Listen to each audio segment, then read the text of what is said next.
ಎಲ್ಲಾ ಮಕ್ಕಳು ಲೈಫ್ ಅಲ್ಲಿ ಅವರಪ್ಪ ಮೊದಲನೇ ಹೀರೋ ಆದ್ರೆ ನನ್ನ ಲೈಫ್ ಅಲ್ಲಿ ಇವರು ದೇವರ ಸ್ವರೂಪ. ಇದು ತೋರಿಕೆಗೆ ಮಾಡ್ತಾ ಇರೋ ವಿಡಿಯೋ ಅಲ್ಲ, ಇದು ನನ್ನ ಮನದಾಳದಲ್ಲಿರುವಂತ ಮಾತುಗಳು. ನಾನು ನಮ್ಮಪ್ಪ ಒಂದು ಸ್ಪೆಷಲ್ ಬಾಂಡ್ ನ ಶೇರ್ ಮಾಡ್ಕೋತೀವಿ. ಏನು ಅಂದ್ರೆ ನಾವು ತುಂಬಾನೇ ಬೆಸ್ಟ್ ಫ್ರೆಂಡ್ಸ್ ತರ ಇರ್ತೀವಿ. ಖುಷಿ ಆದಾಗೂ ಒಟ್ಟಿಗೆ ಇರ್ತೀವಿ, ದುಃಖದಲ್ಲೂ ಒಟ್ಟಿಗೆ ಇರ್ತೀವಿ. ನಮ್ಮಪ್ಪಂಗೆ ಮನ್ಸಲ್ಲಿ ಎಷ್ಟೇ ದುಃಖ ಇದ್ರು ನನ್ ಮುಂದೆ ಆಗ್ಲಿ ಅಮ್ಮನ್ ಮುಂದೆ ಆಗ್ಲಿ ತೋರಿಸ್ಕೊಳಲ್ಲ. ತುಂಬಾ ಸ್ಟ್ರಾಂಗ್ ಆಗಿ ಅದನ್ನ ಫೇಸ್ ಮಾಡಬೇಕು ಅಂತ ಹೇಳಿ ನನ್ಗೂ ತಿಳಿಸ್ಕೊಡ್ತಾ ಇದ್ದಾರೆ.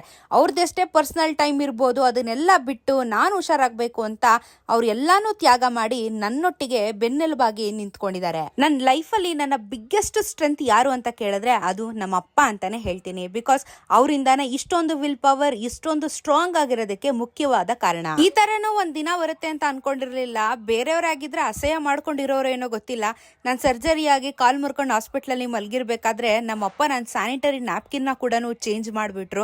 ಒಂದು ಚೂರು ಅಸಹ್ಯ ಮಾಡ್ಕೊಳ್ಳೋದಾಗ್ಲಿ, ನನಗೆ ಬೈಯೋದಾಗ್ಲಿ ಏನೂ ಮಾಡಲಿಲ್ಲ. ನನ್ನ ಮಗಳು ಹುಷಾರಾದ್ರೆ ಸಾಕು ಅಂತ ಹೇಳಿ ಅಷ್ಟು ಸೇವೆ ಮಾಡಿದ್ರು. ಇಷ್ಟೊಂದು ಒಳ್ಳೆ ಪೇರೆಂಟ್ಸ್ನ ಪಡೆದಿರೋದು ನಂದು ಯಾವ ಜನ್ಮದ ಪುಣ್ಯನೋ ಗೊತ್ತಿಲ್ಲ. ಅವ್ರನ್ನ ನೋಡಿದ್ರೆ ತುಂಬಾ ಹೆಮ್ಮೆ ಆಗುತ್ತೆ, ಖುಷಿ ಆಗುತ್ತೆ. ಅಂಡ್ ಈ ಟೈಮಲ್ಲಿ ನನ್ಗೆ ಇಷ್ಟೊಂದು ಸೇವೆ ಮಾಡ್ತಾ ಇರೋದು ನೋಡಿ ನನಗೆ ಮನ್ಸಿಗೆ ಅವಾಗವಾಗೂ ಬೇಜಾರಾಗ್ತಾ ಇರುತ್ತೆ. ಬಟ್ ನಮ್ಮ ಅಪ್ಪ ಅಮ್ಮ ಇಬ್ರು ಸೇರಿ ನನಗೆ ಇಷ್ಟೊಂದು ಹೆಲ್ಪ್ ಮಾಡ್ತಾ ಇರೋ ಕಾರಣ ನಾನು ಇಷ್ಟು ಬೇಗ ರಿಕವರಿ ಆಗಕ್ಕೆ ಸಾಧ್ಯ ಆಗ್ತಾ ಇದೆ. ಲೈಫ್ ಅಲ್ಲಿ ಒಂದು ಪಾಠ ಕಲ್ತ್ಕೊಳ್ಳಿ. ನೀವ್ ಎಂತ ದೊಡ್ಡವರೇ ಆಗಿರ್ಬೋದು, ಚಿಕ್ಕವರೇ ಆಗಿರ್ಬೋದು, ಕಷ್ಟ ಸುಖ ಅಂತ ಬಂದಾಗ ನಿಮ್ಮ ಪೇರೆಂಟ್ಸೇ ನಿಮ್ಮ ಕೈ ಹಿಡಿಯೋದು ಅಂತ. ನಮ್ಮಪ್ಪ ನನ್ನ ಲೈಫಿನ ಸೂಪರ್ ಹೀರೋ. ಆದಷ್ಟು ಬೇಗ ಹುಷಾರಾಗಿ ಮತ್ತೆ ಈ ತರ ಕುಣಿದು ಕುಪ್ಪಳಿಸೋಣ. ನನ್ನ ಬಿಗ್ಗೆಸ್ಟ್ ಸ್ಟ್ರೆಂತ್ ಆಗಿ ನನ್ನ ಜೊತೆ ನಿಂತಿರೋದಕ್ಕೆ ಥ್ಯಾಂಕ್ ಯು ಅಪ್ಪ. ಬೇಗ ಹುಷಾರಾಗ್ತೀನಿ, ಬೇಗ ನನ್ನ ಪಯಣನ ಶುರು ಮಾಡ್ತೀನಿ. ಐ ಲವ್ ಯು ಅಪ್ಪ.